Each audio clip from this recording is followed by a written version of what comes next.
తెలంగాణలో కురిసిన భారీ వర్షాలతో భారీగా ఆస్తి ప్రాణ నష్టం జరిగింది. ఖమ్మంతో పాటు పలు ఏరియాల్లో సర్వం కోల్పోయిన బాధితులు తీవ్ర ఇబ్బందులు పడుతున్నారు. దీంతో రాష్ట్రంలోని అన్ని విభాగాల ప్రభుత్వ ఉద్యోగులు సైతం సహాయక చర్యల్లో నిమగ్నమయ్యారు. వరద బాధితులకు సాయం కోసం ఉద్యోగ సంఘాలు ముందుకొచ్చాయి. అందులో భాగంగా రాష్ట్రంలోని ఉద్యోగుల తరపున ఒకరోజు వేతనం బాధితులకు ప్రకటించారు.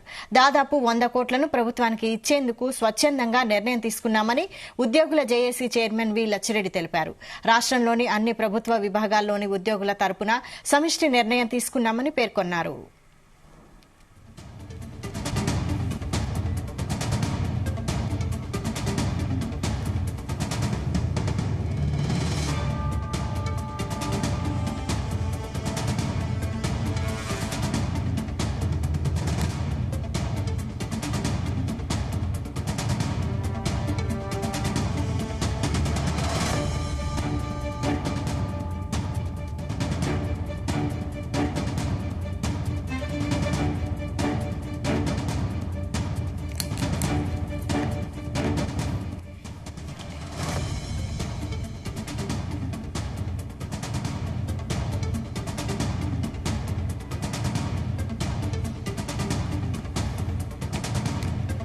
తెలంగాణలో కురిసిన భారీ వర్షాలతో భారీగా ఆస్తి ప్రాణ నష్టం జరిగింది.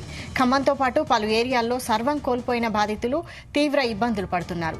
దీంతో రాష్ట్రంలోని అన్ని విభాగాల ప్రభుత్వ ఉద్యోగులు సైతం సహాయక చర్యల్లో నిమగ్నమయ్యారు. వరద బాధితులకు సాయం కోసం ఉద్యోగ సంఘాలు ముందుకొచ్చాయి. అందులో భాగంగా రాష్ట్రంలోని ఉద్యోగుల తరపున ఒకరోజు వేతనం బాధితులకు ప్రకటించారు. దాదాపు 100 కోట్లను ప్రభుత్వానికి ఇచ్చేందుకు స్వచ్ఛందంగా నిర్ణయం తీసుకున్నామని ఉద్యోగుల జేఏసీ చైర్మన్ వి లచ్చిరెడ్డి తెలిపారు. రాష్ట్రంలోని అన్ని ప్రభుత్వ విభాగాల్లోని ఉద్యోగుల తరపున సమిష్టి నిర్ణయం తీసుకున్నామని పేర్కొన్నారు.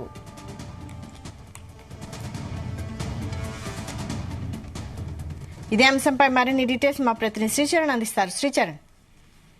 వైశాలి, రాష్ట్రంలో భారీ వర్షాలతో ప్రజలంతా కూడా అతలాకుతలం అవుతున్న విషయం తెలిసిందే. అయితే పలు ప్రాంతాల్లో భారీగా ఆస్తితో పాటు ప్రాణ నష్టం కూడా జరిగిన విషయం తెలిసిందే. ఖమ్మంతో పాటు పలు ఏరియాల్లో సర్వే కోల్పోయిన బాధితులు తీవ్ర ఇబ్బందులు పడుతున్నారు. దీంతో రాష్ట్రంలోని అన్ని విభాగాల ప్రభుత్వ ఉద్యోగులు సైతం సహాయక చర్యల్లో నిమగ్నమయ్యారు. వరద బాధితులకు సహాయం కోసము ఉద్యోగ సంఘాలు ముందుకొచ్చాయి. అందులో భాగంగా రాష్ట్రంలోని ఉద్యోగుల తరఫున ఒకరోజు వేతనం బాధితులకి ప్రభుత్వ ఉద్యోగులు ప్రకటించారు. ఇది దాదాపు 100 కోట్ల గా 100 కోట్ల పైనే ఉంటుంది.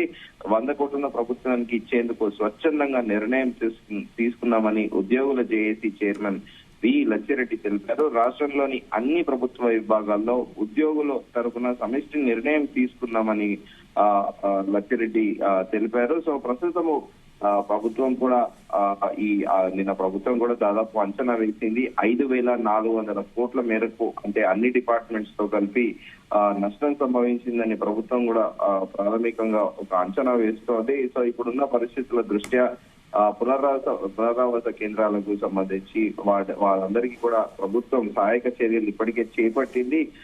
కానీ ప్రస్తుతానికి ఇమ్మీడియట్ గా, అంటే ఎవరైతే విక్టిమ్స్ ఉన్నారో ఈ వరద బాధితులు, వాళ్ళందరికీ కూడా న్యాయం చేయాలంటే సత్వరమే డబ్బులు అనేటివి చాలా అవసరం ఉంది.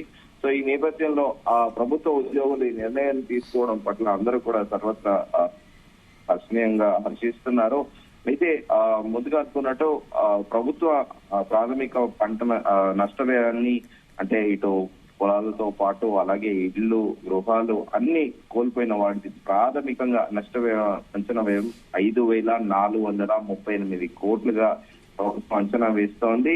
అయితే మొత్తం ఓవరాల్ గా డిపార్ట్మెంట్ వైజ్ గా కూడా ప్రభుత్వం అంచనా వేసింది. సో ఈ ఇమీడియట్ గా ఇప్పుడున్న ఇమీడియట్ గా దీన్ని యాక్టివేట్ చేయాలి, వీటన్నిటిని అంటే కూడా కాస్త టైం పడుతుంది అనేది కూడా ముఖ్యమంత్రి కార్యాలయ వర్గాలు పేర్కొంటున్నాయి. సో ఈ నేపథ్యంలో ఉద్యోగుల సంఘాలయ స్వయంగా ముందుకొచ్చి డొనేట్ చేయడం కూడా అందరూ కూడా అప్రిషియేట్ చేస్తున్నారు. ఇంకా మిగతా వాళ్ళు కూడా సేమ్ ఇలాగే ముందుకొచ్చి ప్రభుత్వం తరఫున సహాయం చేయాలని కూడా ఎక్స్ వేదికగా కూడా పలువురు కామెంట్లు పెడుతున్నారు.